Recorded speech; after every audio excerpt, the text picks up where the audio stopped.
Hola, quiero hacer un pequeño resumen de los sistemas dinámicos, tanto de tiempo continuo y por supuesto para llegar a los sistemas dinámicos de tiempo discreto. Recordemos qué ocurre con un sistema dinámico de tiempo continuo y sus representaciones que nos dan distintas perspectivas de este sistema. Supongamos primero un capacitor al que le ingresa una corriente I. Supongamos que queremos ver el voltaje que cae en el capacitor. El voltaje de salida será proporcional a la integral de la corriente, es lo que decimos. En este caso el voltaje V sub O es el voltaje de salida y que es el resultado de integrar el valor de la corriente. En este caso, ¿qué ocurre? Si uno observa en una ventana de tiempo hacia el pasado, la cantidad de información contenida en la variable de entrada es infinita, pues para todo valor de tiempo, que es una variable real, existen infinitos puntos y para cada uno de esos puntos en el tiempo tenemos un valor de i. Tenemos infinita información en una ventana de tiempo del pasado. La integral nos da una especie de resumen de lo que ha ocurrido con la corriente en el pasado. Si la integral es positiva, la corriente estuvo más tiempo con valores positivos. Este sistema es dinámico porque su salida depende del pasado de la entrada, en este caso en forma de una integral. Hagamos el sistema un poco más complejo. Digamos que vamos a ingresar esta vez un voltaje a este nuevo sistema eléctrico. Ahora, esta corriente es proporcional a la diferencia entre el voltaje de entrada y el voltaje de salida. Nuestro diagrama de bloques ahora luce de esta forma. Tenemos tres representaciones, una representación gráfica, una representación circuital y una representación en diagramas de bloques en el tiempo. Si queremos predecir cómo se comporta en el tiempo este sistema, podremos obtener una ecuación diferencial a partir de este diagrama de bloques. Aplicando nuestros conocimientos de matemática, podremos resolver este sistema en el tiempo. Así, esta representación de la ecuación diferencial es bastante útil para saber cómo es la forma que toma en el tiempo el voltaje de salida, dado un cierto voltaje de entrada y condiciones iniciales del capacitor. Sin embargo, ¿qué ocurre si es que este sistema RC representa para mí la funcionalidad de un filtro pasabajos? En ese caso, mi interés será qué ocurre con la amplitud y fase de una señal periódica que ingrese en la entrada en la salida. ¿Cómo cambia la magnitud y la fase para distintas frecuencias de esa señal periódica en la entrada? Por superposición podemos aplicar que una suma de sinusoides nos da cualquier forma de onda y por lo tanto uno analiza qué ocurre para una función sinusoidal a la entrada.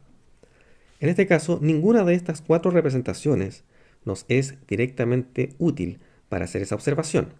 Para ello necesitamos trasladar este sistema al dominio de la frecuencia. Y esto lo hacemos en los sistemas de tiempo continuo con la transformada de Laplace.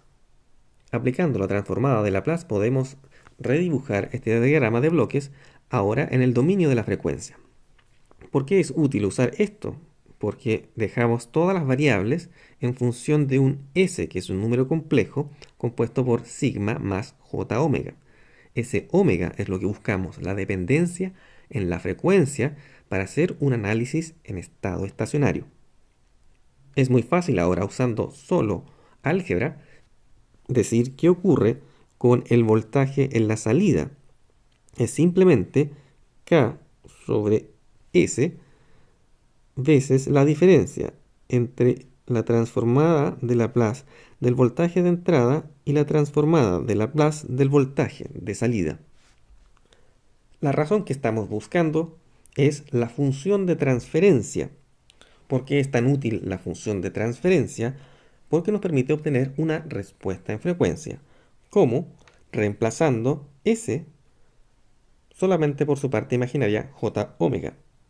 De esta manera, si bien es una razón de polinomios en general, al evaluar para un omega dado, se obtiene un número complejo, donde ese número complejo podemos analizarlo como una amplitud y su ángulo en el plano complejo.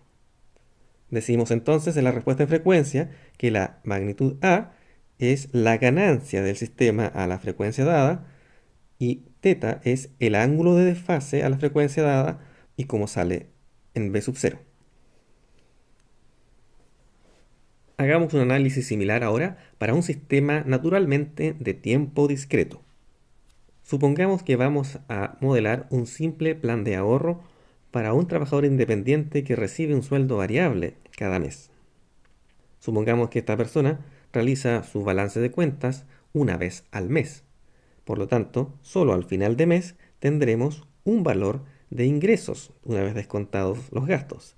De esta forma el sistema es discreto porque entre finales de mes no tenemos información, solo tenemos información en un instante muy específico del tiempo. Supongamos un plan de ahorro sencillo donde cada mes vamos a ahorrar un 10% de lo que ingresa. Para un instante arbitrario n queremos saber cómo a de n depende de Rn. En este caso, probablemente es más fácil comenzar escribiendo de inmediato la ecuación de diferencias que representa este sistema. Comenzamos diciendo que el ahorro en el mes n es igual a 0,1 veces el ingreso en el mismo mes n. Sin embargo, esto es cierto solo el primer mes, pues hay que considerar lo que pudo ya haber tenido ahorrado el mes anterior.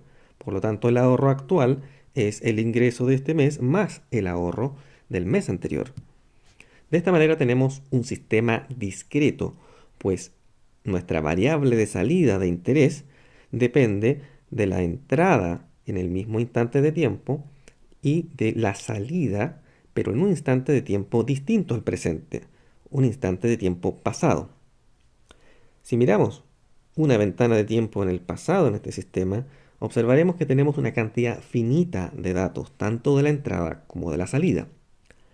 En un modelado cualquiera, podemos llegar fácilmente a una dependencia de valores pasados, no solamente de un instante anterior, sino de varios instantes anteriores, o incluso de una combinación de ellos. Una combinación lineal de esos valores pasados de la entrada o la salida nos da origen a un sistema lineal, que es lo que analizamos en este curso. El orden del sistema discreto es en este caso de orden 1 porque dependemos de la muestra anterior de la salida solamente. Si dependiéramos de dos muestras atrás o más, la muestra más antigua nos daría el orden del sistema. En ese caso, si dependiera de n-2, sería de orden 2. En un sistema de tiempo continuo, el orden depende de las derivadas en el sistema o equivalentemente de las integrales. Si dependemos de la doble integral, diremos que es de segundo orden. Si hay una triple integral, será de tercer orden. Hagamos el sistema un poco más interesante y digamos que esta persona va a darse gustos y va a hacer gastos, pero sus gastos no van a ser proporcionales al ingreso actual, sino que van a ser proporcionales al ahorro que tenía el mes anterior. Si el gasto es el 10% del ahorro del mes anterior, eso es lo que va a salir de nuestro ahorro. Por lo tanto, nuestra ecuación de diferencias cambia. El valor del ahorro actual es lo que ingresamos más lo que resta del ahorro del mes anterior. ¿Cómo se vería este sistema en un diagrama de bloques en el tiempo? Diremos que el ahorro en el instante presente es la suma de dos factores. La remuneración en el instante actual por un factor K1 será el primer elemento y el segundo elemento será el ahorro del mes anterior por un segundo factor. Necesitamos entonces en este lugar obtener el A de n-1. Por lo tanto, este pequeño bloque es un retardo unitario. Es una especie de correa transportadora que se demora exactamente un periodo de muestreo en entregarme en este lugar lo que le ingresó acá.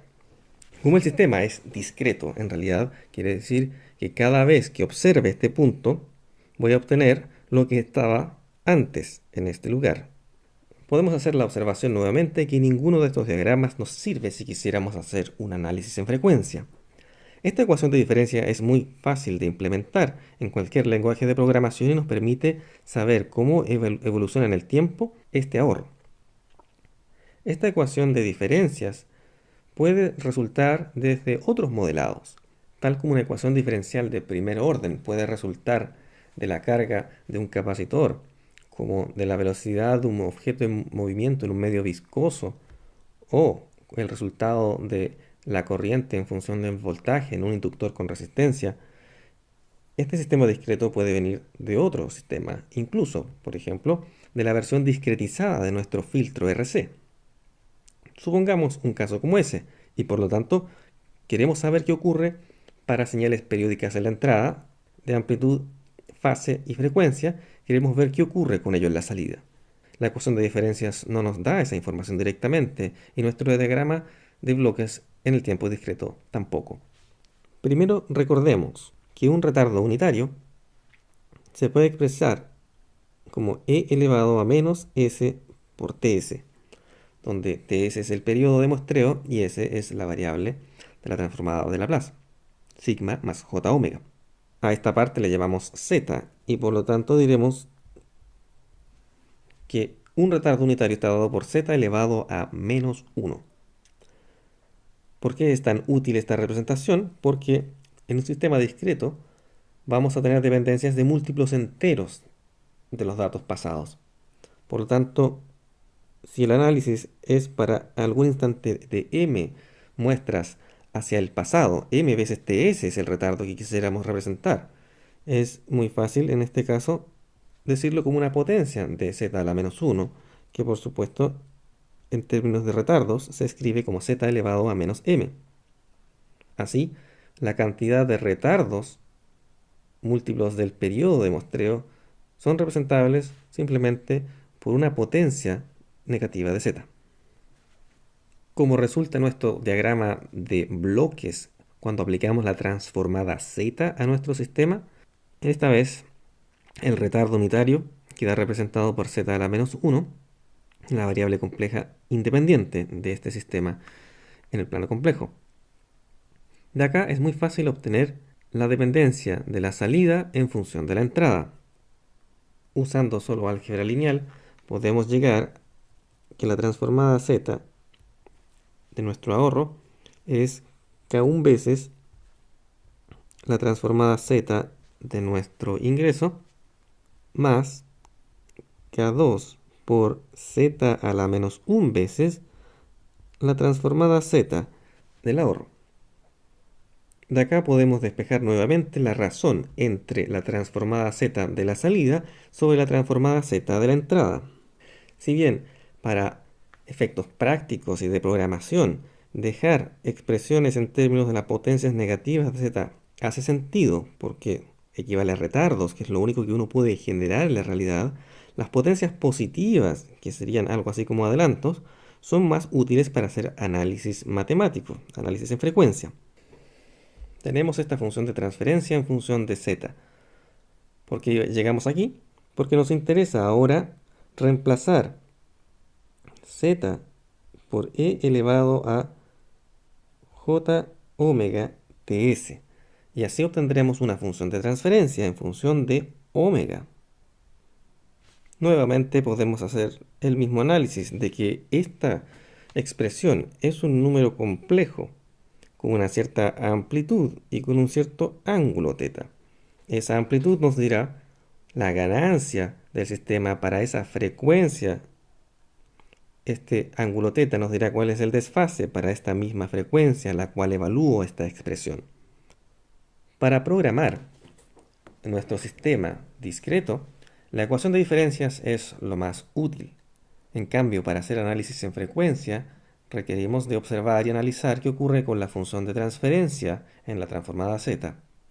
Los diagramas de bloques nos permiten también representar el sistema de una forma fácil para observar la relación entre las variables.